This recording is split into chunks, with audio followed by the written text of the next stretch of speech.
Hello everyone, I am Priyanka Gaur. Welcome back to my channel learning with pace. तो इस chapter का ये last part है जो कि है institutional design. A constitution is not merely a statement of values and philosophy. That means कि हमारे कॉन्स्टिट्यूशन में ये वैल्यूज एंड फिलोसफी सिर्फ कहने के लिए एक स्टेटमेंट नहीं है, बल्कि इनको एक्शन में भी लाया जाता है। As we noted above, a constitution is mainly about embodying these values into institutional arrangement। तो जो हमारे कॉन्स्टिट्यूशन में ये वैल्यूज, फिलॉसफी, आइडिया, बिलीफ हमें जो ये देखने को मिलता है, इसको ना अलग अलग इंस्टीट्यूशनल अरेंजमेंट में एम्बॉडीड किया हुआ है। Much of the document called constitution of India, और इन डॉक्यूमेंट को हम क्या कहते हैं? कॉन्स्टिट्यूशन ऑफ इंडिया कहते हैं। Is about these arrangement. वो किसके बारे में है? इन्हीं इंस्टीट्यूशनल अरेंजमेंट के बारे में है, जिसमें ये बताया गया है कि कौन से स्टेट का क्या काम है, सेंट्रल लेवल पे क्या काम होगा, लेजिस्लेचर का काम क्या है। जैसे कि लेजिस्लेचर का काम क्या है कि कानून बनाना, एग्जीक्यूटिव का काम क्या है कि कानून को एग्जीक्यूट करना, ठीक है, लॉज को एग्जीक्यूट करना। फिर जुडिशरी की बात करें तो जुडिशरी का काम ये है लोगों को जो है जस्टिस प्रोवाइड करना। इसके अलावा ये देखना कि क्या ये जितने भी कानून बनाए गए हैं कॉन्स्टिट्यूशन के दायरे में रहकर बनाए गए हैं या नहीं बनाए गए हैं। सो यही क्या है? यही है इंस्टीट्यूशनल अरेंजमेंट, अलग अलग ऑर्गेनाइजेशन। हमारा कॉन्स्टिट्यूशन बहुत बड़ा एंड बहुत डिटेल्ड में है।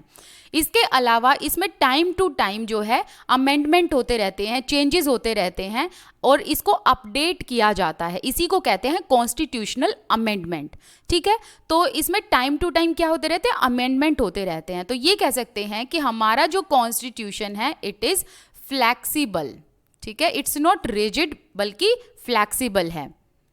Those who crafted the Indian Constitution felt that it has to be in accordance with the people's aspiration। aspiration का मतलब होता है लोगों की इच्छाएं, and changes in society। so कहने का मतलब है कि जो ये इंडियन कॉन्स्टिट्यूशन तैयार किया गया है एंड जो भी कॉन्स्टिट्यूएंट असेंबली के मेंबर्स ने इंडियन कॉन्स्टिट्यूशन को बनाया था, तो उन्होंने ये जो संविधान बनाया ना, लोगों को ध्यान में रखकर बनाया है, लोगों की इच्छाओं को पूरा करने के लिए बनाया है। इसके अलावा जो समाज है, सोसाइटी है, इसको किस तरीके से अच्छे ढंग से चेंज किया जाएगा, राइट, एंड लोग किस तरीके की सोसाइटी चाहते हैं। सो इन चीज़ों को ध्यान में रखकर कॉन्स्टिट्यूशन को तैयार किया गया। They did not see it as sacred, static and unalterable law. Sacred का मतलब होता है पवित्र, स्टैटिक का मतलब होता है जिसे हम कभी चेंज ना कर सकें, अनऑल्टरेबल का मतलब भी यही होता है जिसे कभी चेंज ना किया जा सके, जो हमेशा रिजिड या स्टैटिक रहे। सो यहाँ पर इस लाइन का कहने का मतलब ये है कि लोग हमारे कॉन्स्टिट्यूशन को ऐसा ना समझें कि ये सैक्रेड नहीं है, स्टैटिक है या अनऑल्टरेबल नहीं है, बल्कि ये बहुत सैक्रेड है हमारा कॉन्स्टिट्यूशन। इसके अलावा ये ऑल्टरेबल भी है, इसमें चेंजेस किए जा सकते हैं। तो इसीलिए इसमें टाइम टू टाइम प्रोविजंस को क्या किया जाता है, उनमें अमेंडमेंट कर दी जाती है। इसी को कहते हैं हम constitutional amendment. The constitution describes the institutional arrangement in a very legal language. तो जो भी इंस्टीट्यूशनल अरेंजमेंट है ना, उनको इस तरीके से हमारे संविधान में डिस्क्राइब किया हुआ है जो कि एक लीगल लैंग्वेज है। एंड ये लीगल लैंग्वेज हमें तो बिल्कुल भी समझ नहीं आएगी easily. So if you read it for the first time, अगर हम इसे पहली बार पढ़ेंगे तो it would be very difficult for us to understand. तो हमें तो पहले ये समझ ही नहीं आएगी। Yet the basic institutional design is not very difficult to understand. हालांकि इंस्टीट्यूशनल डिज़ाइन के जो बेसिक स्ट्रक्चर है उसको समझना इतना मुश्किल नहीं है। बस क्या है ना कि थोड़ी सी जो कानूनी लैंग्वेज होती है ना, वो थोड़ी सी अलग होती है।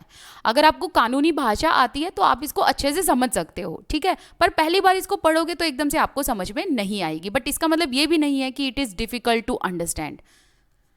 Like any constitution, the Indian constitution lays down a procedure for choosing person to govern the country। तो हमारे कॉन्स्टिट्यूशन में क्या है कि हमारे कॉन्स्टिट्यूशन में हम लोग हैं जो हमारी कंट्री को गवर्न करते हैं। मतलब हम ही लोग रिप्रेजेंटेटिव को चुनते हैं। एंड यहाँ कोई राजा रानी का रूल नहीं है, कोई डिक्टेटरशिप नहीं है, बल्कि हम ही लोग हैं जो हमारी कंट्री को चलाते हैं, ठीक है। यहाँ पर हम ही लोगों में से चुना जाता है कोई ना कोई रिप्रेजेंटेटिव जो हमारे देश को गवर्न करता है।